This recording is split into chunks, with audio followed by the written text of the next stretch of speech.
Welcome to மண்ணை மசாலா. இப்போ நம்ம பார்க்க போகிறது இறால் பிரியாணி. இது மட்டன் பிரியாணி, சிக்கன் பிரியாணி மாரி இல்லை. இது கொஞ்சம் வித்தியாசமாக செய்வோம். வாங்க எப்படி செய்வோம்னு பார்ப்போம். வெங்காயம் வதக்கிறதுக்கு எண்ணெய் ஊற்றிப்போம்.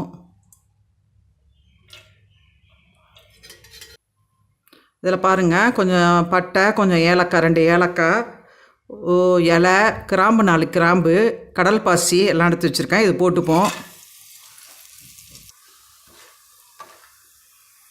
இந்த பட்டையெல்லாம் பொரிஞ்சிருச்சு. இப்போ வெட்டி வச்சுருக்க 2 வெங்காயத்தை, மீடியம் சைஸ் வெங்காயத்தை போட்டுப்போம்.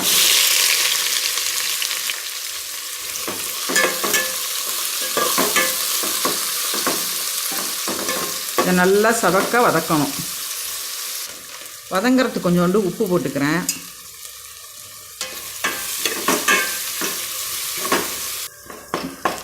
தருங்க. இப்படி வெங்காயம் வதங்கினோன்னே இஞ்சி பூண்டு பேஸ்ட்டு போட்டுப்போம். இஞ்சி பூண்டு 2 ஸ்பூன் எடுத்து வச்சுருக்கேன், போட்டுப்போம். இது போட்டோன்னா கொஞ்சம் அடி பிடிக்கும், கிண்டி விடுவோம். பச்சை வாசனை போகணும். 4 சின்ன வெங்காயம் நச்சு வச்சுருக்கேன், அதையும் போட்டுப்போம்.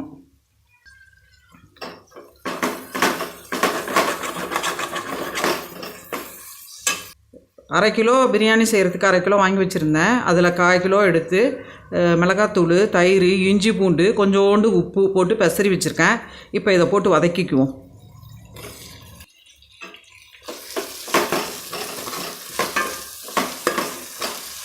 ஒரு ஸ்பூன் மிளகாத்தூள் எடுத்து வச்சுருக்கேன், அதையும் போட்டுப்போம்.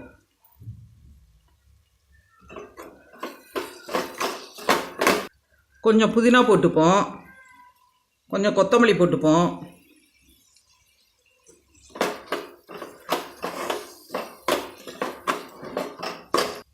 தக்காளி, பச்சை மிளகா அதையும் போட்டு வதக்கிக்குவோம். 2 தக்காளி, சின்ன சைஸ் தக்காளி 2 தக்காளி எடுத்து வச்சுருக்கேன். 2 பச்சை மிளகா எடுத்து வச்சுருக்கேன். இதையும் போட்டு வதக்கிக்குவோம் நல்லா. இது மாதிரி தக்காளி எல்லாம் நல்லா வதக்கிக்கோங்க. தக்காளி எல்லாம் இப்போ கொஞ்சம் தயிர் போட்டுப்போம். 1/2 கப்பு தயிர் எடுத்து வச்சுருந்தேன், அந்த தயிரை போட்டுக்கிறேன்.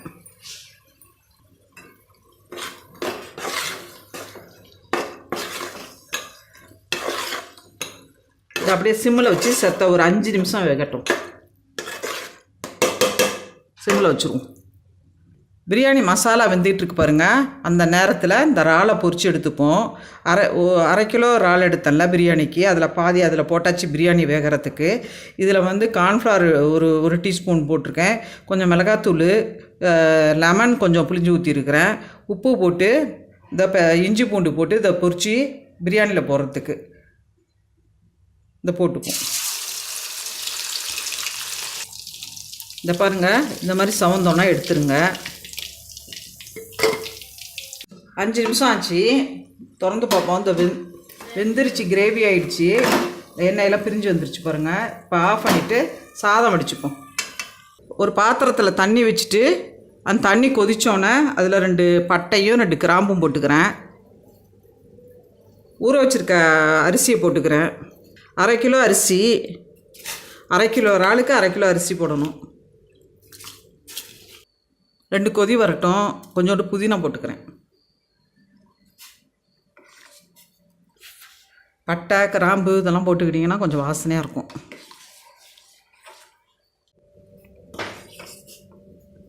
இந்த 2-3 கொதிச்சிருச்சு. அரை வேக்காடாக இருக்கும்போது வடிச்சுப்போம். அந்த கிரேவியில் வேகும். வடிச்சிருவோம், நிற்பாட்டிடுவோம். இப்போ இந்த கிரேவி எடுத்து வச்சுருக்கோம் பாருங்கள். அதில் அந்த சாத்தை வடித்தோம் பாருங்கள். இப்போ கொதிச்சோன்னே அந்த சாத்தை போட்டு கிண்டிப்போம்.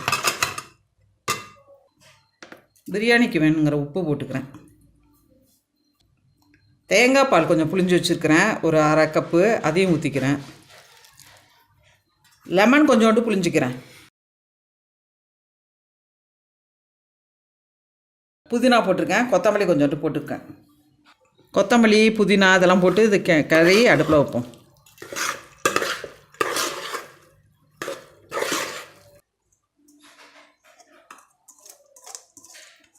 இந்த இப்போ எல்லாம் போட்டு கலரி வச்சோம் பாருங்கள்.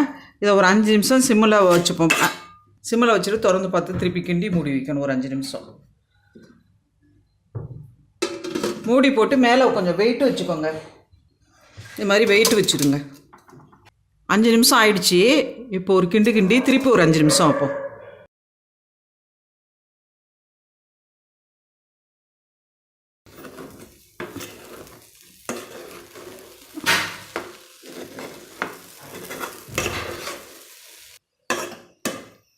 ஒரு கிண்டி இன்னும் ஒரு 5 நிமிஷம் வைப்போம்.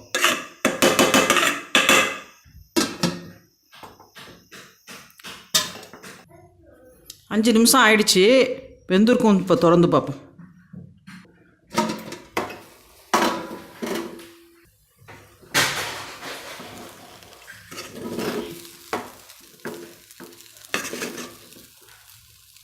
பிரியாணி ரெடி ஆயிடுச்சு.